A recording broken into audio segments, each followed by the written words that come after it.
कल पाकिस्तान की तरफ से जो संयुक्त राष्ट्र में कहा गया, उसके बाद अब यह माना जा रहा है कि एक लिहाज से जवाब भी दिया जाएगा और भारत पाकिस्तान को जवाब दे सकता है, क्योंकि विदेश मंत्रालय के प्रवक्ता सैयद अकबरुद्दीन ने कहा है जवाब देना एक देश का अधिकार है। राइट टू रिप्लाई का जिक्र उन्होंने किया है। निश्चित तौर पर इस अधिकार का इस्तेमाल होगा। भारत कश्मीर मुद्दे को सही परिप्रेक्ष्य में रखेगा, यह कहा गया है। और गौरतलब है कि पाकिस्तान के प्रधानमंत्री नवाज शरीफ ने संयुक्त राष्ट्र महासभा में कल कहा था कि कश्मीर की आजादी पर जनमत संग्रह होना चाहिए। संकेत है कि आज प्रधानमंत्री संयुक्त राष्ट्र महासभा में पाकिस्तान की बात का जवाब दे सकते हैं।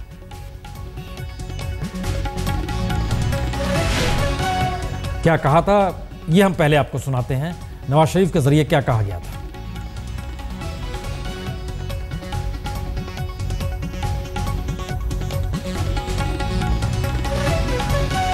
We were disappointed at the cancellation of the Foreign Secretary level talks by India. The world community too rightly saw it as another missed opportunity. Pakistan is convinced that we must remain engaged in the dialogue process for settling disputes and building economic and trade relations. Let us not ignore the dividends of peace. Mr. President, more than 6 decades ago, the United Nations passed resolutions to hold a plebiscite in Jammu and Kashmir. The people of Jammu and Kashmir are still waiting for the fulfillment of that promise.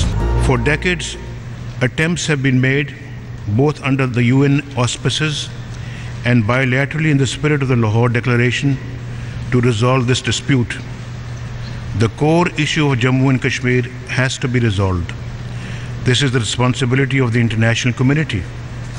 We cannot draw a veil on the issue of Kashmir until it is addressed in accordance with the wishes of the people of Jammu and Kashmir. और इस पर आज प्रतिक्रिया भारत के विदेश मंत्रालय की तरफ से आई, जिसमें इस बात का जिक्र किया गया कि भारत जवाब दे सकता है। The right to reply is something that a country can use. Prime Minister tomorrow is going to make his statement in a forward-looking manner. As regards the right to reply, certainly India will use its right to reply and set the record straight, but this will be done on the floor of the UN and it would be done today. क्या इस पर BJP सोच रही है, कांग्रेस सोच रही है, या राजनेताओं की राय क्या है इस पर, किस तरीके का जवाब दिया जाना चाहिए? कांग्रेस के नेता मीम अफजल साहब हमारे साथ हैं। मीम अफजल साहब, किस रूप में ये जवाब दिया जाना चाहिए अगर ये वाकई जवाब दिया जाने की स्थिति में भारत है तो?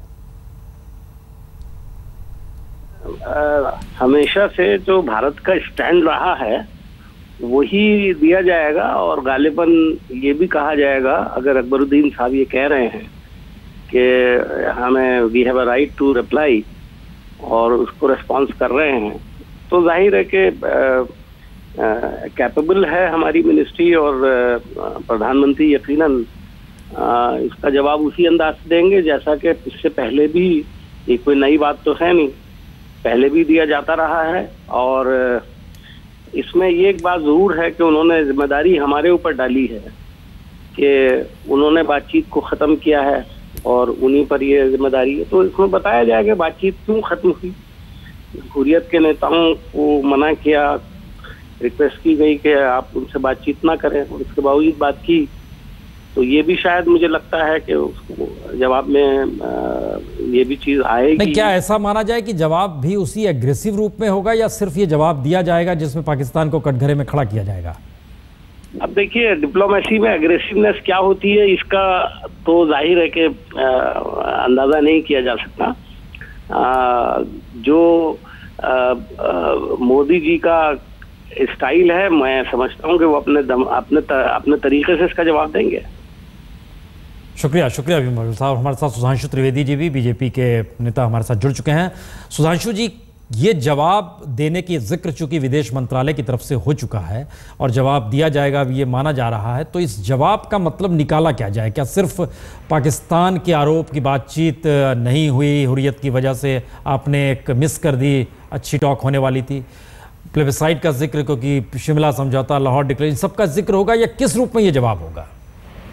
देखिए, पाकिस्तान की अंदरूनी राजनीति की कुछ जटिलताएं हैं जिनके कारण से वहां कोई भी सरकार समाधान की तरफ नहीं बढ़ पाती। जहां तक भारतीय जनता पार्टी और हमारे नेता श्री नरेंद्र मोदी का संबंध है, उन्होंने सदैव राष्ट्रीय मंच हो या अंतर्राष्ट्रीय मंच भारत के आत्म स्वाभिमान और गौरव को दृढ़ता के साथ स्थापित किया है। तो उसी के अनुरूप हमारी ऐसी उम्मीद है, हमारा ऐसा अनुमान है कि उनके उद्बोधन में यह दिखेगा। परंतु साथ ही साथ मोदी जी के आने के बाद अगर आप देखें तो पिछले 3-4 महीनों में जापान, चीन, ऑस्ट्रेलिया और अब अमेरिका, यानी भारत का अंतर्राष्ट्रीय कूटनीति पर जितना व्यापक फलक स्थापित हुआ है, उसमें ईमानदारी की बात यह है कि पाकिस्तान के साथ हमारी कोई तुलना नहीं है। तो हमारा यह भी उम्मीद है कि मोदी जी का यह उद्बोधन भारत की वर्तमान वैश्विक हैसियत, मोदी जी की वर्तमान क्षमता और उस सारे परिदृश्य को लेते हुए होगा। उसमें पाकिस्तान की जितनी भूमिका होगी उसके अनुरूप ही उसमें प्रतिक्रिया होगी, ऐसा हमारा अनुमान है। क्या प्रधानमंत्री मोदी इस बात का जिक्र कर सकते हैं जिसका जिक्र बीजेपी बार बार करती रही है कि समूचे कश्मीर का जिक्र? देखिए, मैंने आपसे कहा कि वहां पर कूटनीतिक दक्षता, राष्ट्रीय स्वाभिमान और भारत की वर्तमान अंतर्राष्ट्रीय हैसियत, तीनों के परिप्रेक्ष्य को ध्यान में रखकर मोदी जी अपना उद्बोधन देंगे। और जब वह उद्बोधन आएगा तो मेरा यह पूर्ण विश्वास है कि भारत की जनता और विश्व की भी जितना भी जनमानस है उसे इसमें एक नई दिशा और एक नए उभरते भारत का संकेत दिखेगा। बहुत बहुत शुक्रिया सुधांशु जी। जाहिर है कहीं जवाब दिया जाएगा और जवाब इस रूप में जरूर मायने रखेगा कि प्रधानमंत्री मोदी इस बात को समझ भी रहे हैं और पूरी दुनिया इस लिहाज से देख भी रही है कि एक डिसिसिव पावर के तौर पर उनके हाथ में इस बार ताकत है जनादेश की। हुर्रियत के नेता नईम खान साहब इस वक्त हमारे साथ श्रीनगर से जुड़ चुके हैं। नईम खान साहब, जिस बात का जिक्र किया गया और जिस लिहाज से पाकिस्तान की तरफ से इस बात का जिक्र हुआ कि बातचीत इस वजह से आपने खत्म कर दी, हुर्रियत संकेत की भाषा में था, लेकिन जनमत संग्रह, बातचीत ना होना, इस पर आप लोग का क्या नजरिया है? देखिए, बुनियादी तौर पर नवाज शरीफ या नरेंद्र मोदी जी मसले कश्मीर की बात करें न करें, मसले कश्मीर एक हकीकत है। पिछले 66 वर्षों से एक लटका हुआ मसला है जिस पर दोनों ममालिक ने आपस में जंगें भी की हैं और रियासत जम्मू कश्मीर में लोग भी मारे गए हैं, ह्यूमन राइट्स वायलेशन भी हुई हैं। बुनियादी तौर पर हम चाहते हैं कि मसले कश्मीर को पुरअमन तरीके से हल किया जा सकता है, बातचीत से हल किया जा सकता है।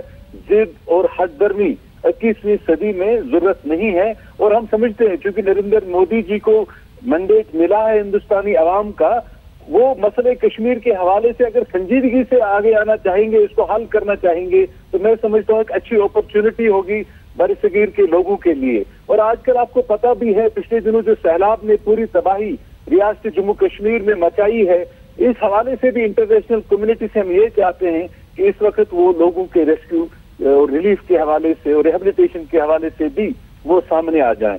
रियासत जम्मू कश्मीर के अवाम दुनिया की जो अक़वाम है, वी वांट टू प्ले, हम भी ग्लोबल ये जो ह्यूमैनिटी है वो हम पार्ट है, उसका हिस्सा है उसका।